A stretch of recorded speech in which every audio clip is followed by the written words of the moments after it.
So I'm currently in Barcelona at the European Society for Cardiology meeting, but I wanted to take this opportunity to thank Dr. Lewandowski for all his extremely hard and productive work in the 25 years that he's run the residency program. We've had a remarkable program, and Chris is really the primary reason for it. But today, I wanted to share some secrets with you. He's leaving, so I feel I can.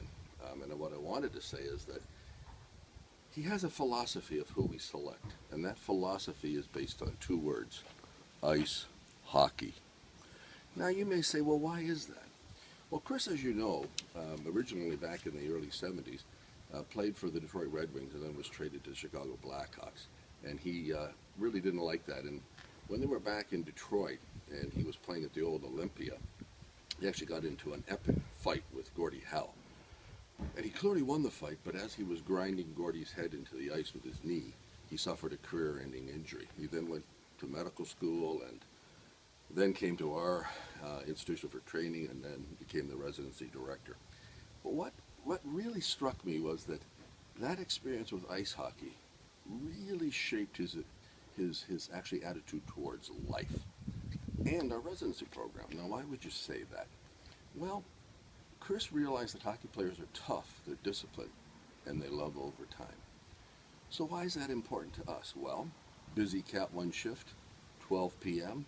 Hockey player says, got any more charts? Wimp says, I got to go home. So Chris realized that these attributes of mental and physical toughness were really part of the hockey genetics. So you may or may not know, I'm sure you don't know actually, is that when you all send in your applications for our program, the only people that got interviews were those that had some hockey genetics in their life. It's not a learned trait. These are things you're born with. So Chris would send off the hundreds of applications to Hockey Background Check. Small company tied into all the hockey databases in the world, and they would look to see what your hockey family's life experiences were. Who played, whether you played. They actually know how many tickets you bought. So if you liked hockey, went to a lot of hockey games, that counted. And every single person in this room, believe it or not, you may or may not know, has the hockey gene. Could be you, could be your mother, your father, could actually be your aunt, your uncle, your great niece, people you don't even know. But Chris Lewandowski knew. And now I think you could ask him who in your family was one that was instrumental in giving you this interview. You know, we have anyone that goes through medical school is smart. Letters of reference don't mean much, but Chris knew. He knew the hockey gene was the differential in having good residents and not good residents. So that's number one. Number two is, of course, the hands. So hockey players have stone hands or good hands. Why? Because when the puck's coming at you at 100 miles an hour, you need soft hands to deflect it, to manage the puck. These are all things that soft hands do. So Chris also knew that we didn't want anyone in Cat 1 playing with Dr. Amponza's ultrasound machines with stone hands and putting an IV in with stone hands or intubating with stone hands. We wanted disciplined people with soft hands, flexible fingers. Well, how do you determine that? Now, many of you remember when you came here and were introduced to Dr. Lewandowski, the time you shook his hand, you said, there's something different about that handshake. You couldn't put your finger on it, but there's something different about it. Well, I'm going to tell you the secret. Chris had actually developed a mechanism that when he shook your hand, he could grade the softness of your hand. And that's why the handshake was somewhat different than what you're typically used to. And then he had a grading system from 0 stone hands to 10 soft hands. And I can tell you that everybody in this room had soft hands with a rating of 7 or above, and I believe the mean was 8.2765. So the hands were very important for successful residents within our program. So that was number 2. Number 3 is passion.